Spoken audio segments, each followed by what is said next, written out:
When my father retired, his company threw a banquet and gifted him a luxury watch. When I retired from the military, my hometown gave me a coupon for free coffee. When I didn't smile, the mayor said, "You should be thankful you came back at all." I took a photo with the coupon and mailed it to the base, along with my resignation letter. 2 weeks later, the city found out who donated the new Veterans Housing Complex. My name's Owen. I'm 28. Spent 6 years in the Marines, deployed twice to places I still can't talk about in detail. Came home with a limp that acts up when it rains and tinnitus that sounds like a constant high-pitched whine in my left ear. My dad worked for the same insurance firm for 30 years. Same cubicle, same coffee mug, same commute. When he retired last year, they rented out the ballroom at the Hilton downtown. 200 people showed up. His boss gave a speech about dedication and loyalty. They presented him with a Rolex Submariner in a wooden box. Everyone stood and clapped for 5 minutes straight. When I retired at 26, medically discharged after an IED in Helmand Province took out half my hearing and shredded the nerves in my right leg, my hometown decided to throw me a welcome home event. They held it at the VFW Hall on a Tuesday afternoon. Maybe 40 people showed up, mostly older vets from Vietnam and Korea who always showed up to these things. My parents were there. My younger brother texted that he had work. The mayor stood at a folding table with a microphone that kept cutting out. He read from index cards about service and sacrifice, stumbling over words like deployment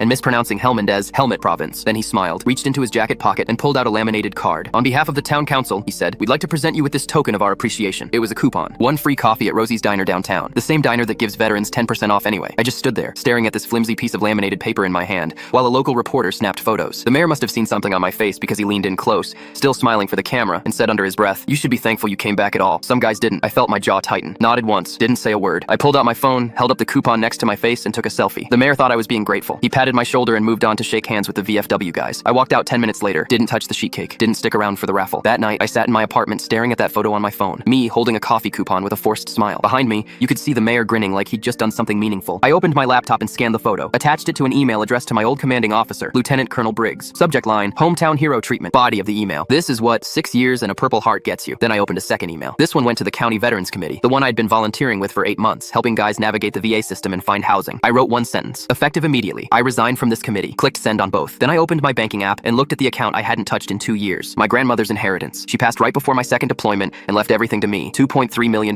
from the sale of her property upstate. I've been sitting on it, trying to figure out what she'd want me to do with it. Now I knew. I called a lawyer I'd met at the VA, told him I wanted to set up an anonymous donation. All of it. Affordable housing for homeless veterans. 20 units, fully furnished, caseworkers on site. He asked if I was sure. I said yes. 2 weeks later, my phone started buzzing at 6 a.m. Text from my dad. "Did you see the news?" I opened the local paper's website. Headline, Mystery Donor Funds 2.3 NM Veterans Housing Complex. Below it, a photo of the mayor at a press conference taking credit for bringing this incredible project to fruition through community partnerships. My phone rang. Unknown number. I let it go to voicemail. It was the mayor. His voice was tight, careful. "Owen, we need to talk about this housing project. There are some questions about the donor, and I thought perhaps you might..." I deleted it halfway through. My phone buzzed again. This time, a text from Lieutenant Colonel Briggs. "I got your email, and I saw the news. Well played, Marine." I looked at the framed photo on my wall. Me holding that coffee coupon, fake smile plastered on. Right next to it, I hung the deed to the property. 20 units. Opening in 6 months. The mayor called 4 more times that day. I never picked up.